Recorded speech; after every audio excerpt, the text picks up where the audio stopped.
Today is declared an unscheduled holiday. Jonas, his parents, and Lily all turned in surprise and looked at the wall speaker from which the announcement had come. It happened so rarely and was such a treat for the entire community when it did. Adults were exempted from the day's work, children from school, and training and volunteer hours. The substitute laborers, who would be given a different holiday, took over all the necessary tasks: nurturing, food delivery, and care of the old, and the community was free. Jonas cheered and put his homework folder down. He had been about to leave for school. School was less important to him now, and before much more time passed, his formal schooling would end. But still, for 12s, though they had begun their adult training, there were the endless lists of rules to be memorized and the newest technology to be mastered. He wished his parents, sister, and Gabe a happy day and rode down the bicycle path looking for Asher. He had not taken the pills now for 4 weeks. The stirrings had returned, and he felt a little guilty and embarrassed about the pleasurable dreams that came to him as he slept. But he knew he couldn't go back to the world of no feelings that he had lived in so long. And his new heightened feelings permeated a greater realm than simply his sleep. Though he knew that his failure to take the pills accounted for some of it, he thought that the feelings came also from the memories. Now he could see all of the colors, and he could keep them too, so that the trees and grass and bushes stayed green in his vision. Gabriel's rosy cheeks stayed pink even when he slept, and apples were always red. Now, through the memories, he had seen oceans and mountain lakes and streams that gurgled through the woods. And now he saw the familiar wide river beside the path differently. He saw all of the light and color and history it contained and carried in its slow-moving water, and he knew that there was an elsewhere from which it came, and an elsewhere to which it was going. On this unexpected, casual holiday, he felt happy, as he always had on holidays, but with a deeper happiness than ever before. Thinking, as he always did, about precision of language, Jonas realized that it was a new depth of feelings that he was experiencing. Somehow, they were not at all the same as the feelings that every evening. In every dwelling, every citizen analyzed with endless talk. "I felt angry because someone broke the play area rules," Lily had said once, making a fist with her small hand to indicate her fury. Her family, Jonas among them, had talked about the possible reasons for rule breaking and the need for understanding and patience, until Lily's fist had relaxed and her anger was gone. But Lily had not felt anger, Jonas realized now. Shallow impatience and exasperation, that was all Lily had felt. He knew that with certainty because now he knew what anger was. Now he had, in the memories, experienced injustice and cruelty, and he had reacted with rage that welled up so passionately inside him that the thought of discussing it calmly at the evening meal was unthinkable. "I felt sad today," he had heard his mother say, and they had comforted her. But now, Jonas had experienced real sadness. He had felt grief. He knew that there was no quick comfort for emotions like those. These were deeper, and they had not needed to be told. They were felt. Today, he felt happiness. "Asher!" He spied his friend's bicycle leaning against a tree at the edge of the playing field. Nearby, other bikes were strewn about on the ground. On a holiday, the usual rules of order could be disregarded. He skidded to a stop and dropped his own bicycle beside the others. "Hey, Ash!" he shouted, looking around. There seemed to be no one in the play area. "Where are you?" "Phew!" A child's voice, coming from behind a nearby bush, made the sound. "Pow, pow, pow!" A female 11 named Tanya staggered forward from where she had been hiding. Dramatically, she clutched her stomach and stumbled about in a zigzag pattern, groaning. "You got me," she called, and fell to the ground, grinning. Blam! Jonas, standing on the other side of the playing field, recognized Asher's voice. He saw his friend, aiming an imaginary weapon in his hand, dart from behind one tree to another. "Blam! You're in my line of ambush, Jonas! Watch out!" Jonas stepped back. He had moved behind Asher's bike and knelt so that he was out of sight. It was a game he had often played with the other children, a game of good guys and bad guys, a harmless pastime that used up their contained energy and ended only when they all lay posed in freakish postures on the ground. He had never recognized it before as a game of war. "Attack!" The shout came from behind the small storehouse where play equipment was kept. 3 children dashed forward, their imaginary weapons in firing position. From the opposite side of the field came an opposing shout. Counterattack! From their hiding places, a horde of children, Jonas recognized Fiona in the group, emerged, running in a crouched position, firing across the field. Several of them stopped, grabbed their own shoulders and chests with exaggerated gestures, and pretended to be hit. They dropped to the ground and lay, suppressing giggles. Feelings surged within Jonas. He found himself walking forward in the field. "You're hit, Jonas!" Asher yelled from behind the tree. "Pow! You're hit again!" Jonas stood alone in the center of the field. Several of the children raised their heads and looked at him uneasily.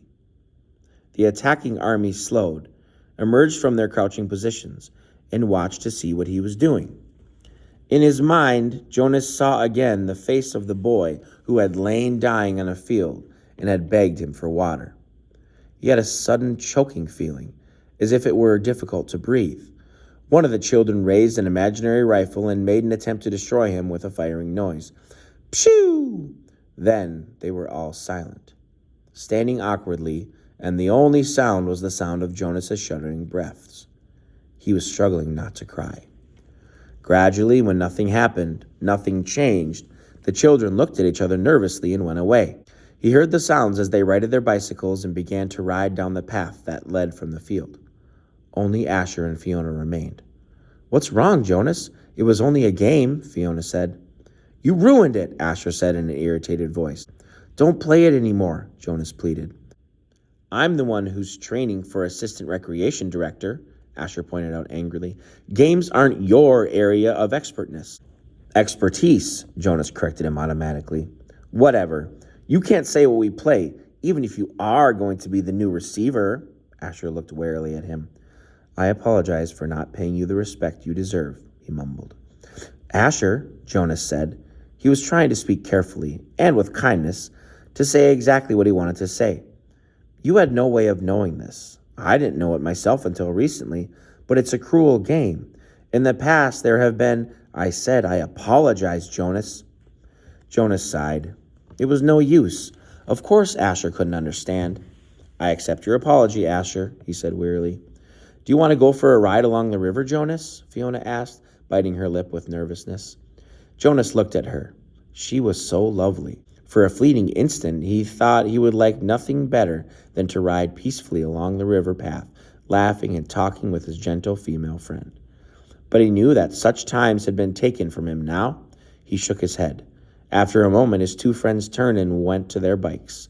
He watched as they rode away. Jonas trudged to the bench beside the storehouse and sat down, overwhelmed with feelings of loss.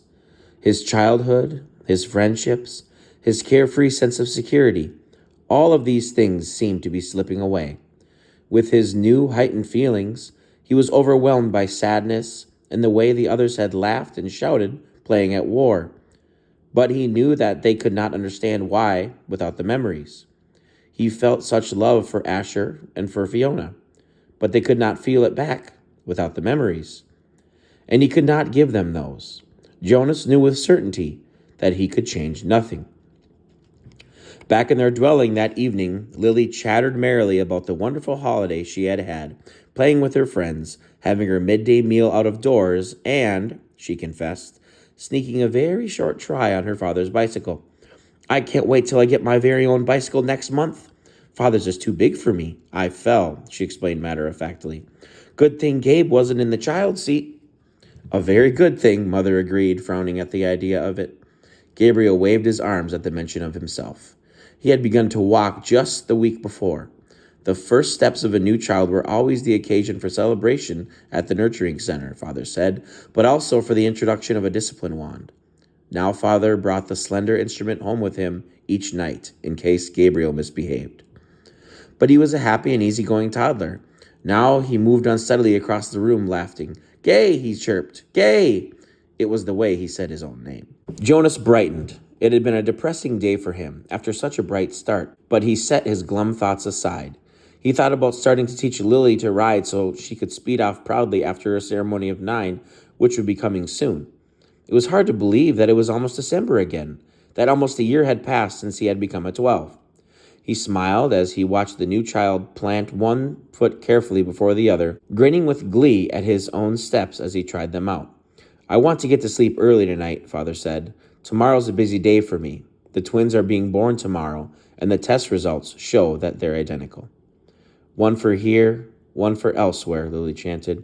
One for here, one for else. Do you actually take it elsewhere, Father? Jonas asked. No, I just have to make the selection. I weigh them, hand the larger over to the nurturer who's standing by, waiting, and then I get the smaller one all cleaned up and comfy. Then I perform a small ceremony of release, and he glanced down, grinning at Gabriel. Then I wave bye-bye, he said, in the special sweet voice he used when he spoke to the new child. He waved his hand in the familiar gesture. Gabriel giggled and waved bye-bye back to him. And somebody else comes to get him. Somebody from elsewhere? That's right, Jonas Bonus. Jonas rolled his eyes in embarrassment that his father had used the silly pet name. Lily was deep in thought. Well, what if they give the little twin a name elsewhere? A name like, maybe Jonathan. And here in our community, at his naming, the twin that we kept here is given the name Jonathan. And then there would be two children with the exact same name, and they would look exactly the same. And someday, maybe when they were 6, one group of 6s would go visit another community on the bus, and in the other community, and the other group of 6s would be a Jonathan who was exactly the same as the other Jonathan. And then maybe they would get mixed up and take the wrong Jonathan home, and maybe his parents wouldn't notice, and then... She paused for a breath.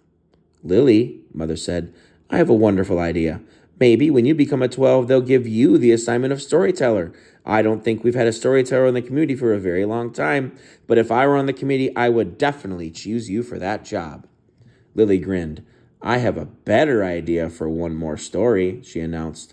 What if actually we were all twins and didn't know it, and so elsewhere there would be another Lily, and another Jonas, and another father, and another Asher, and another chief elder, and another... Father groaned. Lily, he said, it's bedtime.